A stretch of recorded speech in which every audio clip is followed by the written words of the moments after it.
Assalamualaikum warahmatullahi wabarakatuh. Perkenalkan, nama saya Aisyah Rani Nuryanto dari kelas 12 RPLC. Di sini, saya akan menjelaskan tentang basis data dan ERD atau Entity Relationship Diagram. Yang pertama adalah basis data. Pengertian basis data. Basis data terdiri dari dua kata, yaitu basis yang diartikan sebagai markas atau gudang. Yang kedua adalah data, yang diartikan sebagai catatan atas kumpulan fakta dunia nyata yang mewakili objek seperti manusia, barang, hewan, konsep, peristiwa, dan sebagainya, yang diwujudkan dalam bentuk huruf, angka, simbol, gambar, teks, bunyi, atau kombinasinya. Atau arti lainnya, basis data adalah kumpulan data dalam bentuk file atau tabel atau arsip yang saling berhubungan, yang tersimpan dalam media penyimpanan elektronik, untuk kemudahan dalam pengaturan, pemilahan, pengelompokan, dan pengorganisasian data sesuai tujuan, yang diakses dengan menggunakan program komputer manakala data atau informasi tersebut diperlukan. Kelebihan basis data. Yang pertama adalah kecepatan dan kemudahan. Yang dimaksud adalah kecepatan dan kemudahan dalam mengambil informasi yang ada di dalam basis data. Yang kedua adalah pemusatan kontrol data. Yang dimaksud adalah pengontrolan terhadap data cukup di satu tempat, dalam artian tidak perlu mengubah keseluruhan data jika ingin mengubah salah satu data di dalam basis data. Yang ketiga adalah efisiensi ruang penyimpanan. Yang dimaksud adalah tidak perlu menyediakan tempat penyimpanan yang banyak untuk basis data. Yang keempat adalah keakuratan. Yang dimaksud adalah penerapan secara ketat tipe data atau keunikan data atau hubungan antar data. Yang kelima adalah ketersediaan. Yang dimaksud adalah jika ingin membackup data, kita dapat memilih data mana saja yang akan di-backup. Yang terakhir adalah keamanan. Yang dimaksud adalah fasilitas manajemen pengguna yang diberikan hak akses sesuai dengan pengguna dan posisinya. Kekurangan basis data. Yang pertama adalah lebih mahal. Dalam artian, membutuhkan sumber daya yang tinggi, terlebih untuk melakukan perawatan yang berkala, terutama untuk hardware dan softwarenya. Yang kedua adalah proses backup. Cukup memakan waktu, dalam artian jika sistem basis data mencakup banyak file, backup data akan menghabiskan banyak waktu. Yang ketiga adalah bila ada akses yang tidak benar, kerusakan dapat terjadi, dalam artian kesalahan akses yang digunakan oleh sembarang pengguna dapat menyebabkan masalah dalam basis data tersebut. Yang keempat adalah sistem lebih rumit, sehingga memerlukan orang ahli. Dalam artian basis data ini sangat kompleks, tidak sembarang orang bisa menanganinya, sehingga memerlukan orang yang ahli. Contoh penggunaan basis data dalam berbagai bidang. Yang pertama adalah pengolahan data nasabah, akunting, semua transaksi perbankan dalam bidang bank. Yang kedua adalah pengolahan data reservasi, penjadwalan dalam bidang transportasi atau bandara. Yang kedua adalah pengolahan pendaftaran atau alumni pada bidang pendidikan atau universitas.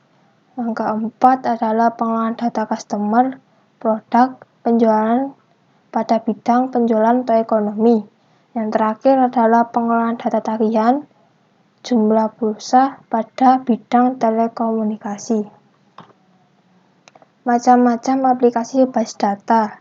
Yang pertama adalah MySQL, yang kedua adalah MariaDB, yang ketiga adalah Microsoft SQL Server, yang keempat adalah Oracle Database, yang kelima adalah PostgreSQL, yang keenam adalah SQLite, yang ketujuh adalah DBeaver, yang kedelapan adalah MongoDB, Yang ke-9 adalah Apache Cassandra. ERD atau Entity Relationship Diagram. Pengertiannya adalah model untuk menyusun database agar dapat menggambarkan data yang mempunyai relasi dengan database yang akan didesain. Contohnya seperti gambar ini.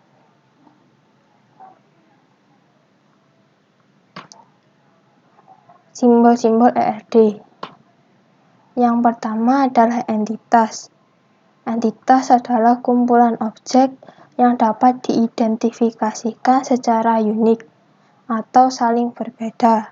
Simbol dari entitas biasanya digambarkan dengan persegi panjang.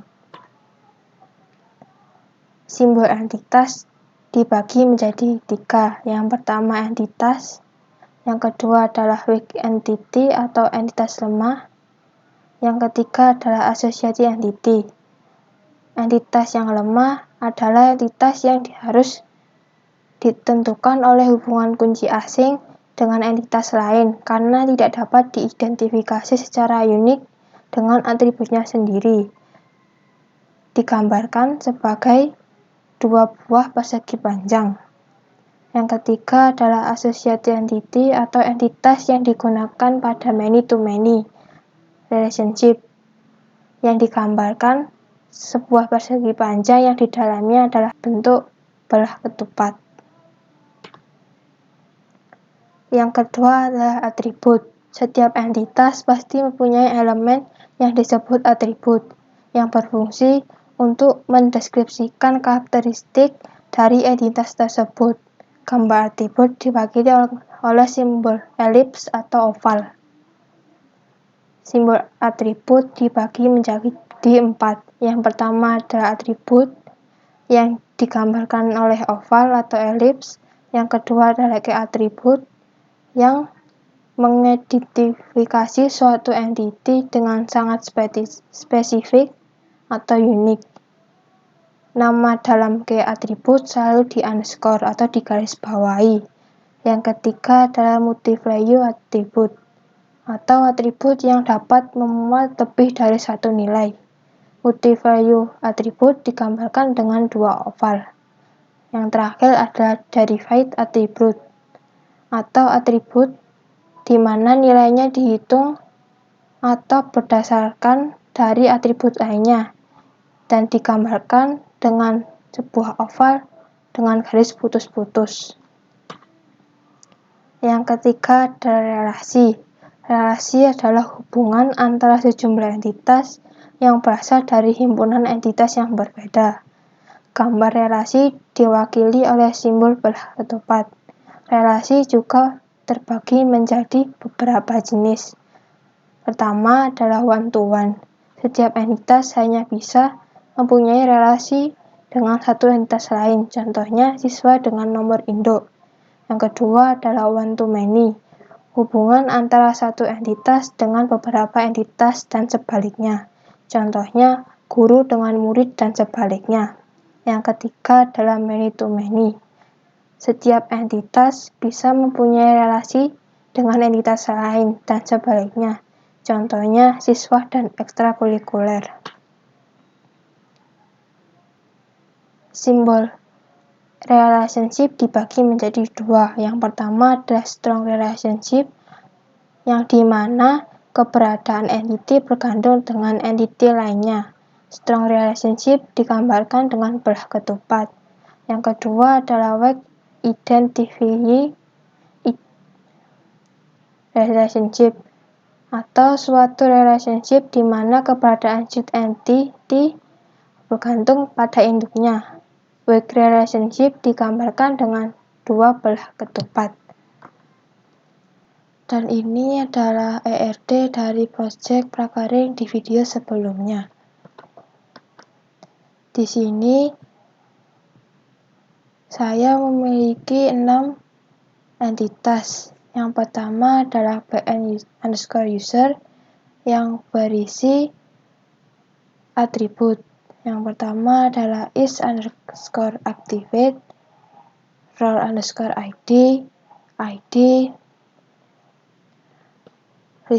underscore name, last underscore name, email, password, login, practice underscore code, is underscore super user, dan create underscore add. Yang kedua, saya memiliki entitas author shop blogs yang memiliki 3 atribut, yaitu ID, date, dan blog. Yang ketiga adalah author shop features. Entitas ini memiliki 3 atribut, yaitu ID, title, dan text. Selanjutnya, entitas author shop products yang berisi 4 atribut, yaitu ID, price, describe, dan name. Selanjutnya, entitas author shop service yang berisi 3 atribut, yaitu ID, title, dan description. Yang terakhir adalah entitas author shop testimony yang berisi 4 atribut, yaitu ID, testi, describe, dan date. Back-end user memiliki relasi kepada author shop blogs, author shop features, author shop product, author shop service, author shop testimony, yaitu relasi mengisi. Terima kasih pada teman-teman yang sudah menonton video ini. Sekian dari penjelasan saya. Wassalamualaikum warahmatullahi wabarakatuh.